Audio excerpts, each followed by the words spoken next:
किसी भी चीज़ का स्टार्ट बहुत सिंपल होता है। जिस तरह किसी मशीन को जब फर्स्ट टाइम बनाया जाता है तो वो बहुत सिंपल होती है। किसी हार्डवेयर को या सॉफ्टवेयर को बनाया जाता है फर्स्ट टाइम तो वो बहुत सिंपल होती है, और with the passage of time उसके अंदर इम्प्रूवमेंट्स आती जाती हैं और अल्टीमेटली वो अपनी कॉम्प्लेक्स से कॉम्प्लेक्स फॉर्म में मॉडिफाई होती जाती है। इसी तरह से जब जानदार फर्स्ट टाइम बने थे, जब फर्स्ट टाइम एक सेल बना था तो वो बहुत सिंपल था, और आहिस्ता आहिस्ता उस सेल के अंदर मॉडिफिकेशंस होती गई और अल्टीमेटली आज जो आपकी बॉडी के अंदर सेल मौजूद हैं, जो कॉम्प्लेक्स सेल हैं, वो बने। तो सिंपल सेल्स हैं उनको बोलते हैं प्रोकैरियोटिक सेल्स, और जो आपके कॉम्प्लेक्स सेल्स हैं उनको बोलते हैं यूकैरियोटिक सेल्स। तो आज हम डिस्कस करने वाले हैं प्रोकैरियोटिक सेल और यूकैरियोटिक सेल में डिफरेंस। तो चलें शुरू करते हैं।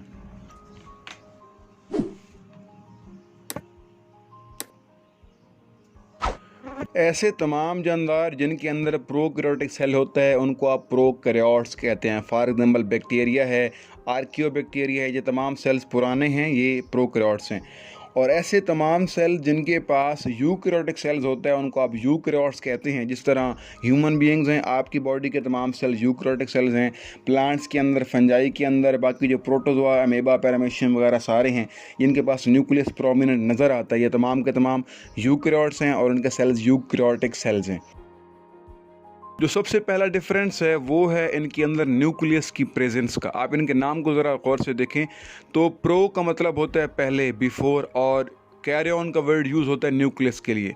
तो प्रोकैरियोट का मतलब या प्रोकैरियोटिक सेल का मतलब एक ऐसा सेल जो न्यूक्लियस के आने से या न्यूक्लियस के बनने से पहले था, यानी जिसके अंदर न्यूक्लियस अभी तक एवॉल्व नहीं हुआ था, जिसके अंदर इतनी ज़्यादा मॉडिफिकेशन नहीं हुई थी कि इसके अंदर न्यूक्लियस मौजूद होता। और जो यूकैरियोटिक, इसका मतलब क्या बनता है? यू का मतलब होता है ट्रू, प्रॉपर, वाज़ेह, प्रोमिनेंट, और कैरियन का मतलब है न्यूक्लियस। तो जिसके अंदर एक प्रोमिनेंट न्यूक्लियस मौजूद होगा उसको आप यूकैरियोटिक सेल बोलेंगे। तो ऐसे सेल जिनके पास प्रोमिनेंट न्यूक्लियस नहीं होगा उनको आप प्रोकैरियोटिक सेल बोलेंगे, और ऐसे सेल जिनके पास प्रोमिनेंट न्यूक्लियस होगा उसको आप यूकैरियोटिक सेल बोलेंगे। जो नेक्स्ट डिफरेंस है वो है इनके अंदर मेम्ब्रेन बाउंडेड ऑर्गेनेल्स का। जितनी भी मेम्ब्रेन वाली ऑर्गेनेल्स हैं, जैसा कि माइटोकॉन्ड्रिया है, एंडोप्लाज्मिक रेटिकुलम है, उसके बाद गोल्गी अपैरेटस है, जितने भी मेम्ब्रेन वाले स्ट्रक्चर्स हैं सेल के अंदर वो सिर्फ यूकैरियोटिक सेल में मौजूद होंगे, प्रोकैरियोटिक सेल के अंदर मौजूद नहीं होंगे। तो प्रोकैरियोटिक सेल के अंदर कोई मेम्ब्रेन्स मौजूद नहीं, कोई मेम्ब्रेन वाली ऑर्गेनेली मौजूद नहीं। नेक्स्ट जो डिफरेंस है वो राइबोसोम का है। राइबोसोम दोनों के पास मौजूद होता है। अब राइबोसोम के बारे में हमने पहले डिस्कस किया हुआ है कि राइबोसोम एक ऐसा स्ट्रक्चर है जिसके पास मेम्ब्रेन नहीं होती। तो अल्टीमेटली क्या होगा कि जो राइबोसोम है वो प्रोकैरियोटिक के अंदर भी मौजूद होगा, eukaryotic, because it is beyond the limitation of membrane. इसके अंदर मेम्ब्रेन वाली लिमिटेशन नहीं है, लेकिन जो इसका साइज़ है वो वेरी करते हैं। जो प्रोकैरियोटिक सेल्स हैं उनके पास जो राइबोसोम है वो छोटे साइज़ का है, वो 70S है, जबकि जो यूकैरियोटिक सेल्स हैं उनके पास राइबोसोम बड़ा होता है, 80S का राइबोसोम होता है। नेक्स्ट डिफरेंस है इनके अंदर सेल वाल का। जो सेल वाल है वो प्रोकैरियोटिक सेल के अंदर होती है, हर हाल में प्रेजेंट होती है, जबकि यूकैरियोटिक सेल्स हैं उनके अंदर कुछ में ये सेल वाल मौजूद होती है, कुछ में सेल वाल मौजूद नहीं होती। प्रोकैरियोटिक सेल की जो सेल वाल है वो बनी हुई है एक कम्प्लेक्स मालिक्यूल से, जिसको आप बोलते हैं पेप्टाइडोग्लाइकेन। क्या वर्ड है ये? पेप्टाइडोग्लाइकेन। अब पेप्टाइडोग्लाइकेन क्या होता है? इसमें जो आपके पॉलीसेकेराइड है, जो शुगर होते हैं वो, और उनके साथ छोटे छोटे चेन्स अमाइनो एसिड्स की मिलती हैं, तो ये कम्प्लेक्स पेप्टाइडोग्लाइकेन बनता है। कंप्लीट पूरी सेल वाल को आप म्यूरिन या फिर सेकुलस बोलते हैं। आपको यूकैरियोटिक सेल की हम बात करें तो वहाँ पे अगर एनिमल सेल है तो उसके अंदर सेल वाल मौजूद ही नहीं है। अगर प्लांट सेल है तो उसके पास सेल वाल है, लेकिन वो सेलुलोज की बनी हुई है। और अगर हम बात करें फंजाई की, उसके पास भी सेल वाल मौजूद है, लेकिन वो भी किस चीज़ की बनी हुई है? वो बनी हुई है काइटिन की। नेक्स्ट जो डिफरेंस है वो इनकी क्रोमोसोम की तादाद में या इसके स्ट्रक्चर में डिफरेंस है। जो प्रोकैरियोटिक सेल्स हैं उनके अंदर क्रोमोसोम आमतौर पे एक ही होता है, और वो भी एक ट्रू क्रोमोसोम नहीं होता, बिकॉज उसका स्ट्रक्चर डिफरेंट होता है। आपको यूकैरियोटिक सेल के अंदर हर एक टाइप का जो सेल है, हर एक ऑर्गेनिज्म का जो सेल है, उसके अंदर एक स्पेसिफिक नंबर है, और हमेशा more than 1 number of chromosome होगा, और उनके अंदर हिस्टोन प्रोटीन्स होती हैं, उनका स्ट्रक्चर और तरह का होता है as compared to prokaryotic cells chromosome. Next difference है सेल डिवीज़न का। सेल तकसीम किस तरह होते हैं। जो यूकैरियोटिक सेल्स की तकसीम है इसको आप बोलते हैं दैट इज़ द माइटोसिस, और जो प्रोकैरियोटिक सेल की डिवीज़न है इसको आप बोलते हैं बाइनरी फिशन। बाइनरी फिशन का मैकेनिज़्म डिफरेंट है, जबकि जो माइटोसिस है वो कॉम्प्लेक्स है, उसका मैकेनिज़्म और तरीके से है। तो दोनों जो सेल डिवीजन्स हैं वो दोनों तरह के सेल्स में अलग अलग हैं। नेक्स्ट डिफरेंस है सेल साइज़ का। जो प्रोकैरियोटिक सेल्स हैं वो पुराने हैं, सिंपल हैं, तो उनका साइज़ छोटा है। उनका साइज़ वेरी करता है फ्राम 1 to 10 माइक्रोन मीटर।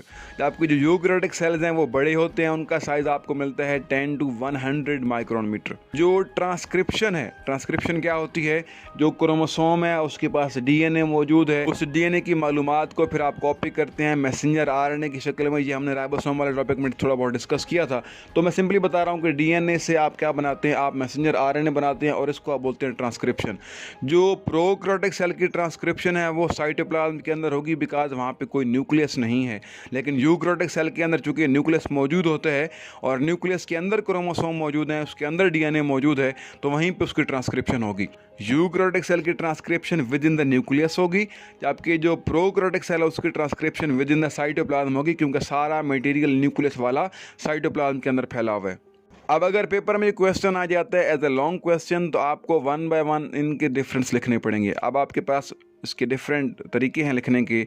एक तो सिंपलेस्ट वे है कि आप दरमियान में लाइन ड्रा करेंगे, एक तरफ आप हेडिंग देंगे प्रोकैरियोटिक सेल की, एक तरफ हेडिंग देंगे आप यूकैरियोटिक सेल की, और उसके 1 by 1 डिफरेंस आमने सामने, उसका न्यूक्लियस की बात, फिर उसके सामने उसके न्यूक्लियस की बात, एंड सो ऑन, आप सारे डिफरेंस लिख देंगे।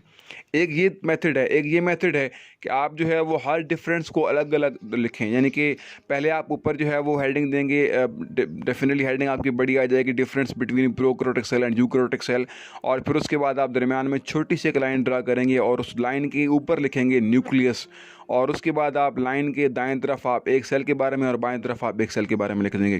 फिर यहाँ पे लाइन ख़त्म होगी, उसके बाद दोबारा उसी लाइन के दरमियान में यहाँ पे नीचे आप एक और हेडिंग देंगे नेक्स्ट डिफरेंस की। फ़र्ज़ करें आप क्रोमोसोम की बात कर रहे हैं, क्रोमोसोम की हेडिंग देंगे, उसके नीचे फिर थोड़ी सी लाइन ड्रा करेंगे। लाइन आप इतनी ड्रा करेंगे जिसके अंदर क्रोमोसोम वाली बात मुकम्मल आ जाए। फिर उसके बाद लाइन ख़त्म हुई, फिर दोबारा आपने, और ये यहाँ पे आप स्टेप बाय स्टेप देख लेंगे ऐसे मैं कर रहा हूँ, तो ऑर्गेनेल्स जो हैं उनकी आप हेडिंग देंगे एंड सो ऑन। तो ये भी एक अच्छा तरीका है, थोड़ा मॉडिफाइड तरीके है, इसके ज़रिए भी आप डिफरेंसेस लिख सकते हैं, जगह भी ज़्यादा कवर होगी, प्यारा भी ज़्यादा लगेगा। एक थर्ड मेथड ये भी है कि आप जो हेडिंग है, मेन हेडिंग, जैसे न्यूक्लियस की बात आप करें, आप क्रोमोसोम की बात करें, आप ऑर्गेनेल की बात करें, तो उसको आप जो है वो साइड पे ले जाएं। मतलब आप फिर को आपको 2 लाइनें ड्रा करनी पड़ेंगी। एक लाइन से पहले आप मेन पॉइंट लिखेंगे, जैसे कि न्यूक्लियस है, क्रोमोसोम है और ऑर्गेनेल्स हैं, और उसके बाद नेक्स्ट आपके जो है वो एब्सेंट प्रेजेंट या जो भी उसकी डिस्क्रिप्शन होगी वो आपको लिखनी पड़ेगी। ये थर्ड मेथड भी यहाँ पर देख लें किस तरह मैं कर रहा हूँ।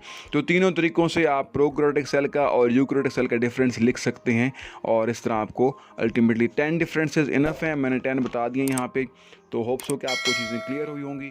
Thank you, wish you good luck.